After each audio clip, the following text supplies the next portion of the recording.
Hello दोस्तों, राधे राधे, जय श्री कृष्णा। दोस्तों, आज हम आप लोगों के लिए एक गाली गीत लेकर आए हैं जो ख़ास तौर पर दही खिलाते समय गाई जाती है, लेकिन आप लोग मंडप में भी गा सकते हैं थोड़ा सा इधर उधर करके।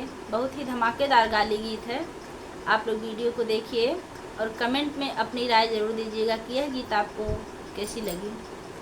हम तो गाली नहीं देला, रामायण पढ़िला।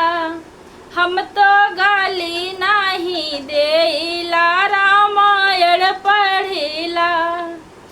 हमरा भैया कुंवार तोहरी बहिनी चाहिला। हमरा भैया कुंवार तोहरी बहिनी चाहिला।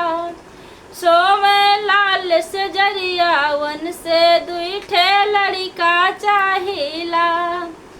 सोमलाल सजरिया वन से दुईठे लड़का चाहिला। हम तो गाली नहीं देला, रामायण पढ़िला। समधि के बहिनी कुंवार हम तो वन का मांगिला। सोमलाल सजरिया वन से दुईठे लड़का चाहिला। हम तो गाली नहीं देला, रामायण पढ़िला।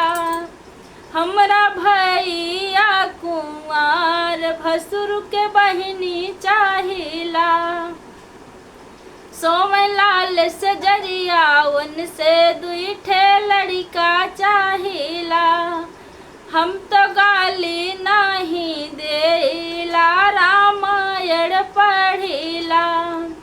दुल्हे के बहिनी कुंवार अपने भैया भेजिला। सोमलाल सजरिया वन से दुईठे लड़का चाहिला। हम तो गाली नहीं